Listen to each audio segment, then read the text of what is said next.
Hello everybody, and welcome back to the Super Mario Odyssey playthrough. It is time for the penultimate part of the story of Super Mario Odyssey. Yes, you heard me right. Penultimate part.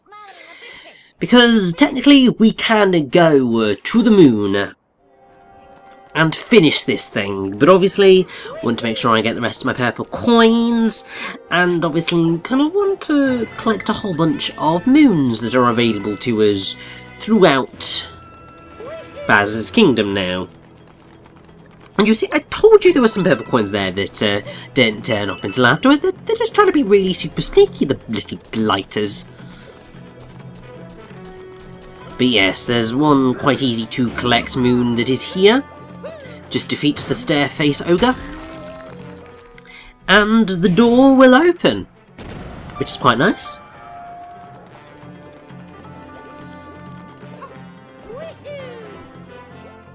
And yeah, we're definitely going to be making use... Oh, it's this one. Oh, yeah, this is a bit of a nasty power moon to get. More so the optional one than the actual one, because it requires you to do a rather tricky manoeuvre of getting Monsieur Pokio down a really into a really small hole. And obviously, I mean, it's not that he's a tiny little thing. It's just that it's very panicky because, yeah, you have to drop here and you need to get into that hole there, and then you need to get back up to the top, which is where the regular moon is, but it's also where that moon is. But the problem is when you get out, you've got to jump out, poke yourself back in, and get up from there. But that's the challenging bit, is making sure that you manage to grab onto the wall before you end up falling into the abyss. And yeah, it's just always been a bit of a nightmare moon for me, this one. And that was very nearly a death, I think. But it's okay, because I'm going to make sure that I have it. There we go. Beautiful. And then from this point onwards, it's actually a pretty okay moon in the grand scheme of things. You've just got to make sure that, you know, you keep rolling up. I think you can get up pretty much any angle on the tower, so it doesn't matter really anywhere where you climb up, just get up to the top. It's just going that bit down and then going back up that's your problem if you want to collect all the moons, because it's just a bit terrifying. And then I know that there's definitely a couple of moons hiding about on the sort of swamp lava lake, because look, Lakitu is here and he's fishing now. So Lakitu, you are mine, and poison, fire or mold. So is this sort of poisonous magma mold? I mean, that's sort of what it's suggesting this is. Which, I mean, would make sense why it's like instant death for Mario. But yes, we have another of these fishing instances, and that's always a delight.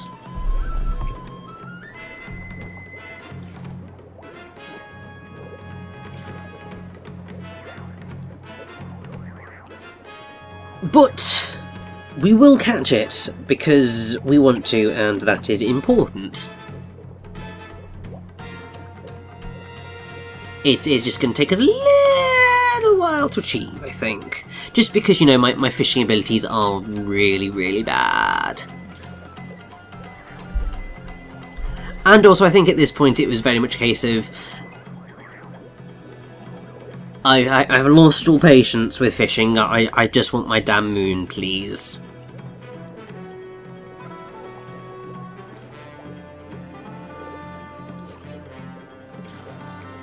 And I left that one too long, for God's sake. Yeah, just... I think this is probably going to be the last time I ever do any fishing in this game. Unless I decided to, you know, go for 100% again. But considering I'm not doing it for this run, that's never happening because I'm not putting myself through Jump Rope Genius ever again. Because I know that I managed to do it once, I have the proof that I have done it once. I'll present to you guys the proof that I have done it once, but I'm never going to try and do it again, because, no, I'm certainly never going to do it legitimately ever again, because, just, God no. And there we go, thank God for that, but, oh, look, it's Poochie!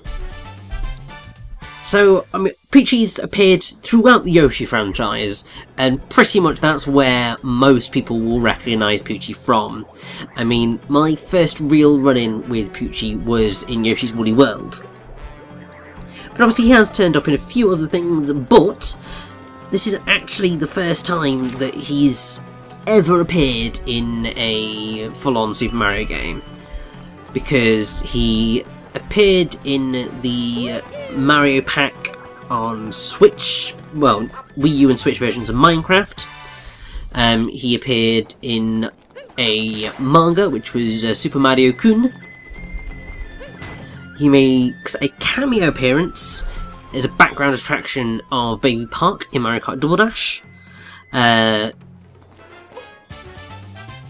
There's a kind of gadget thing called Poochie Pal in Mario Party Advance, and Poochie turned up in a Club Nintendo comic, Rummelplatz Squatch.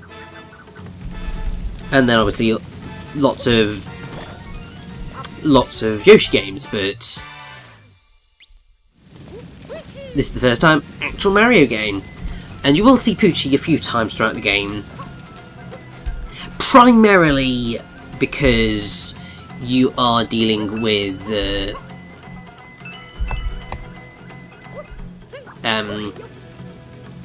whenever you're dealing with the found with Blah Kingdom art, because Poochie will turn up quite a few times in those. That's the only time that you will actually physically meet Poochie in the game, which I do find to be quite fun and quite cute. Because Poochie's a really adorable little character.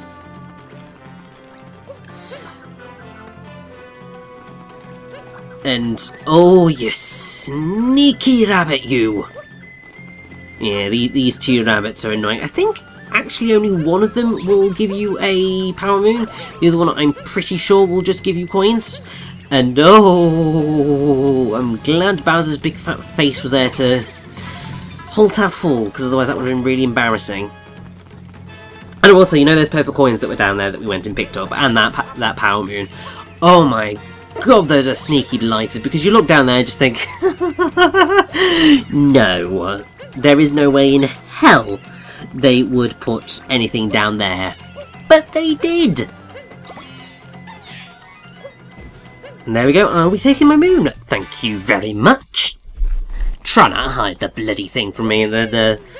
Yeah, this rabbit's decided he wants to try it on as well, but he ain't gonna have much better luck. In fact, I think I might catch him sooner. Come on, yes! But yeah, just one coin. One measly bloody coin.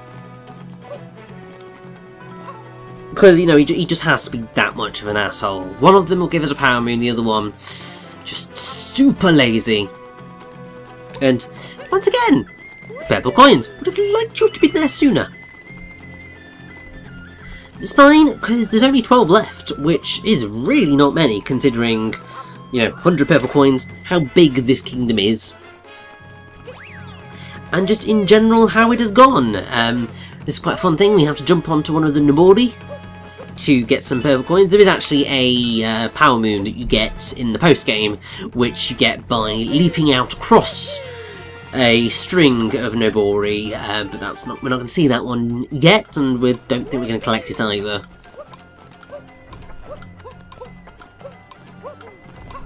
Yeah, but I thought that maybe would be a bit hard to get, but it's fine that it's not.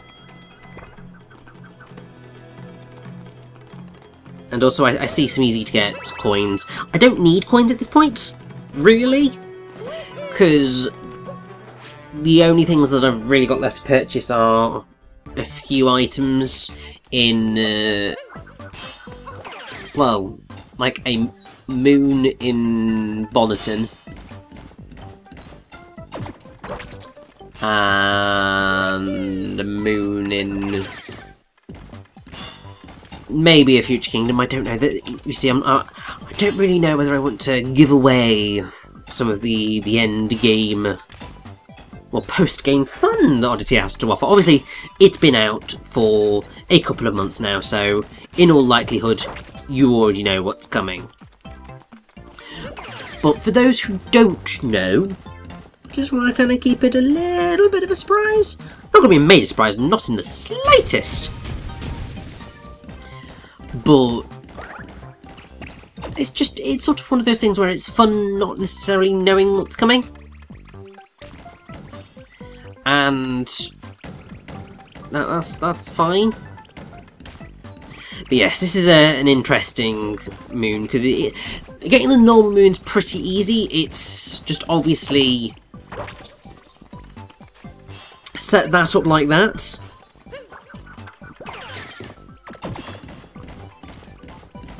But to get the secret moon, you need to hit a switch right down at the bottom, like right where you started. So obviously you need the 3 statues in order to achieve this, but you may think, well, I need to have the bridge open in order to get the moon. No! No, you do not. And I don't know why I'm going back, because I think my brain was going through the process of, do I need to go back? And it's just like, oh yes, because I need to get the other side of the walls up, because then I can take this statue all the way back to the start, and then, you know, with my masterful leaping abilities, I can get across that gap, and that's quite simple. It's just that obviously if you aren't as confident in getting across bigger gaps, then you might struggle a little bit. But I'm pretty sure, yeah, that's just like a long jump away, really. So, really, you might have a bit of a brain fart in getting Jizo in the hidden room, but it's actually alright.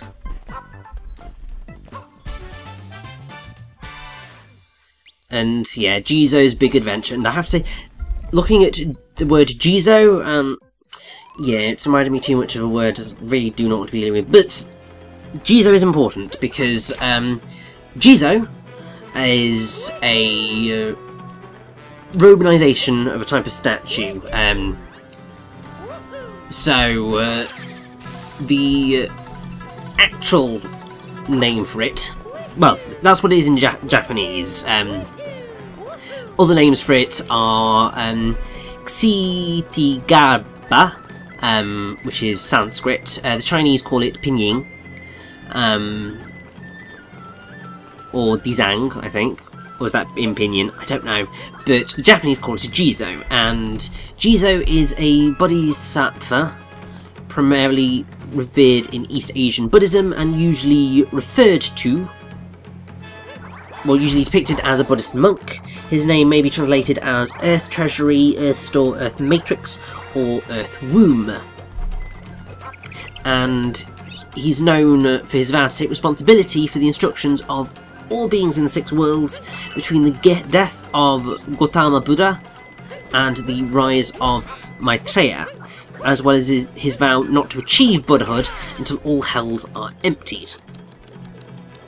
And so he's therefore regarded as the Bodhisattva of hell beings, as well as the guardian of children and the patron deity of deceased children and aborted fetuses in Japanese culture.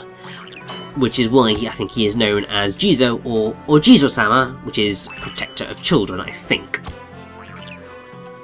So, I suppose it's kind of fitting then that there are Jizo statues throughout Bowser's Kingdom, because this is effectively hell-ish in terms of where we are. I mean, it's the fiery Death Kingdom where the evil King Lord Bowser rains tyranny down on everyone. So it's a pretty bad place. But also, obviously this is a game primarily aimed at children, and so they are effectively there as protectors of those children. Which I think that's quite a nice touch, and I'm quite happy that that exists.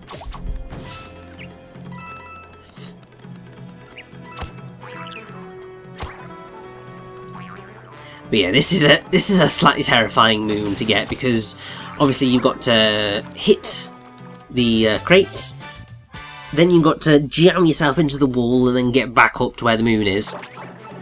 Otherwise you might just be going, oh god, oh god, oh god. It is fine.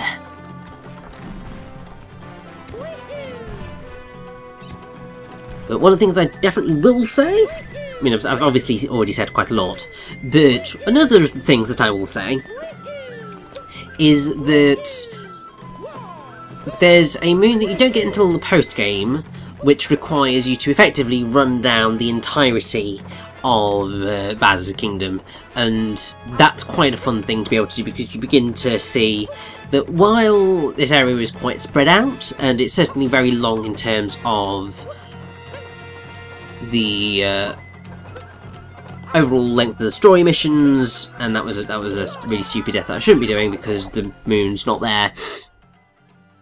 But oh well. It's just quite fun when you do get to do that whole I'm gonna leg it from end to beginning, and you get to experience it in a completely new way. Because yeah, that was just quite awesome. And oh yeah, jammy purple coin blighters, and oh, I was not expecting to get 100 there quite so easily. So, you know, since we've gotten those, let's probably very quickly go and buy a whole bunch of stuff with them. And then it's just a case of finding 4 more power moons, which I think should be alright, actually. Shouldn't be the most difficult thing in the world, although I seem to recall having a little bit of trouble locating some of them. But it's fine, because it's penultimate part. We can have a little bit of a hunt around Bowser's Kingdom to properly make sure we've given it a thorough once over. And yeah, I'm quite like that outfit as well. I'm much more fond of the samurai outfit. I think that looks a lot cooler. But that doesn't mean that this isn't quite awesome, although using Cappy in this form does feel like it would be a little bit on the weaker side than it perhaps should be.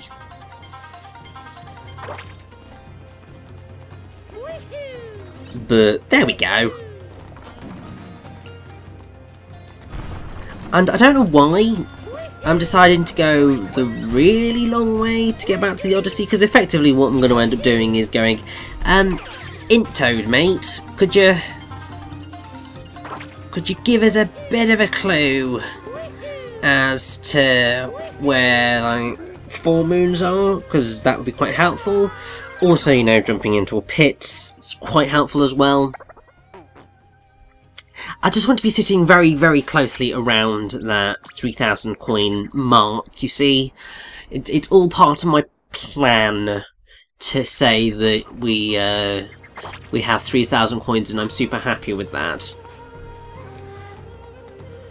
there's also something that I should point out, that the game only expects you to get a grand total of 8 power moons out of this, and yeah, I'm trying to be a really sneaky little blighter in seeing how many... there we go!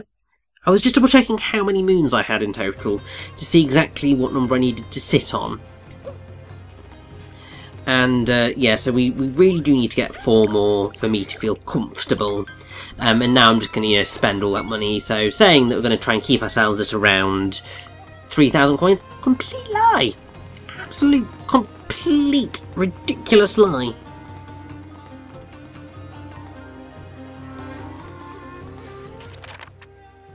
And yes, this is a sneaky blight of a moon. Because part of me was just like, but nothing's shining. But no, if you put Cappy onto that, it'll breathe fire and it'll net you a moon. But yeah, I think one of the moons that we're going to get shown where it is. And I know that I ended up spending a little bit of time trying to find it, actually. Not that one, it's one up in the keep area that I'm going to get sidetracked by. I think it's like the last moon on my list as well. It's just like, really? Really want to give me the little brain fart now? The answer was yes. Yes, my brain does want to do that to me because my brain hates me. You see, it's the curse of depression and all that jazz. You just end up in a situation where your brain just really does not like you. And, yeah, that's definitely a moon. You poke your nose into, well, you poke your beak into all sorts of locations, and yes, you manage to unlock things, and it's great.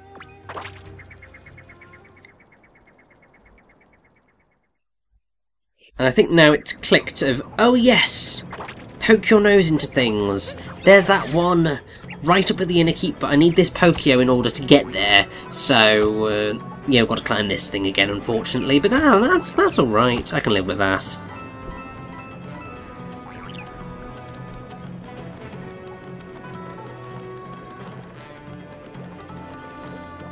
So yes, come to me, you beautiful Power Moon. Shinies, Spinies, you can go die. But you, Moon, as soon as I can get my jump and poke on just about right. Which obviously took me more time than really was necessary. But it's fine, because we've got it, poking your nose by the Great Gate. We have one more Power Moon to collect here before I will be fully satisfied. Because that will put us at 405 Power Moons. So, yes, what is your secret? Past the moving wall. Oh. Yeah, not sure where that one is. Obviously, in the past, I now know. But, yeah. At the time of recording this footage, me was just like, it's around here somewhere, isn't it? Because I think I remember really struggling to find this particular moon. And the reason for that is because it requires you to jump off around here, actually, I think, to a platform that is underneath. And it's not necessarily very clear that that platform is there, and clearly I'm just platforming in the worst and looking in the worst possible ways. And actually, I think, if I recall correctly, I did speak to Hint Toad to just go, where the hell is this moon? I spent ages looking until I finally realised, oh, it's up here, and you drop down there. And then it's just a case of sitting on this moving wall and going there. Simple as that, but actually finding out where the damn thing is That's the bit that's easier said than done. And I don't even care that I got hit there, because even if I die, we've gotten 40 moons out of Bowser Castle Kingdom. And that means that we will have a grand total of 405 moons, and we're going to head to the end game. Dun, dun, dun. Let's cash in our power moons.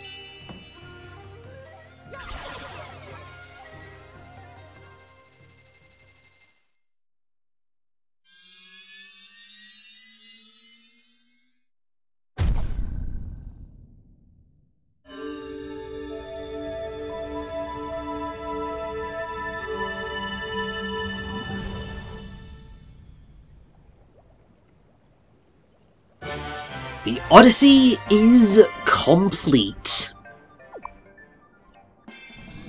And that means we can now head to the moon. So, let's go save Peach and Tiara. It is time to finish our Odyssey, and it's just going to be the most epic thing ever. Gonna love it. Beautiful. Let's go.